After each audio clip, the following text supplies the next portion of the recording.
വാർ നോക്കുകയാണെങ്കിൽ ഒരു ഗോൾ നേടി ഗോളിന് ശേഷമുള്ള വാർ നോക്കുകയാണെങ്കിൽ ആ ഗോളിന്റെ തുടക്കം മുതൽ വാർ പരിശോധിക്കണം എന്നുള്ളതാണ്. നമുക്ക് ആ വിഷ്വലിന്റെ അടിസ്ഥാനത്തിൽ ഈ റൂള് എങ്ങനെയാണ് ഇതിനകത്ത് പാലിക്കപ്പെടുന്നത് എന്ന് നോക്കാം. അറ്റാക്കിംഗ് ഫേസ് ഓഫ് പ്ലേയിൽ തുടക്കം മുതൽ വാർ പരിശോധിക്കും എന്നുള്ള കാര്യം നമുക്ക് എങ്ങനെയാണ് അത്. ഇതാണ് ലിസാൻഡ്രോ മാർട്ടിനസിന്റെ പരിക്കിന്റെ ദൃശ്യം എന്ന് പറയുന്നത്. ഇവിടെ നോക്കുക നിങ്ങൾ, 3 റൗണ്ടുകൾ കാണാൻ കഴിയുന്നുണ്ട്.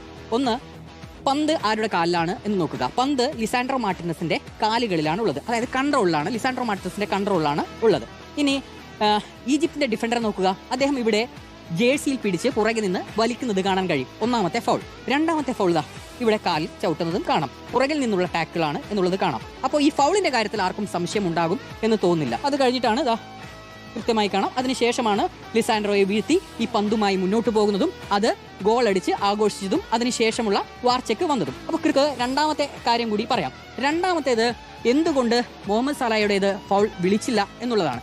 അതിൽ പറയുന്നത് ഇതാണ്, ക്ലിയർ ആൻഡ് ഒബ്വിയസ് എറർ റൂളിൽ പറയുന്ന ലോ 12 ഫൗളും അച്ചടക്ക നടപടികളും എന്നുള്ള ഭാഗത്തും അവിടെ ക്ലീൻ ടാക്കിളിന് ശേഷമുള്ള കോണ്ടാക്ട് അത് ഫൗളായി കണക്കാക്കില്ല എന്നുള്ളതാണ്. അത് എങ്കിൽ എതിരാളിക്ക് പരിക്ക് പറ്റുന്ന രീതിയിലുള്ള കോണ്ടാക്ട് ആണെങ്കിലൊക്കെ പരിഗണിക്കും. ഇത് ക്ലീൻ ടാക്കിളിന് ശേഷമുള്ള ചെറിയ കോണ്ടാക്റ്റുകൾ അത് പരിഗണിക്കില്ല എന്നുള്ളതാണ്. മുഹമ്മദ് സലാഹയെ ഫൗൾ ചെയ്യുന്ന ഭാഗമാണ് ഈ കാണുന്നത്. ഇവിടെ നോക്കുക. അപ്പോൾ പന്തുമായി മുഹമ്മദ് സലാഹ് വരുന്നു, പന്ത് ഇവിടെയുണ്ട്. ഈ ഡിഫൻഡറുടെ ആദ്യത്തെ ടച്ച് എന്ന് പറയുന്നത് കൃത്യമായിട്ട് പന്തിന്മേലാണ് എന്ന് കാണാം. അപ്പോൾ തന്നെ ആദ്യ ടച്ച് പന്തിലായി കഴിഞ്ഞു. പിന്നീടാണ് ഈ പന്ത് സലയുടെ കൺട്രോളിൽ നിന്ന് പോവുകയാണ്. സലയുടെ കൺട്രോളിൽ നിന്ന് പോയി പിന്നിലേക്ക് പോകുന്നുണ്ട്.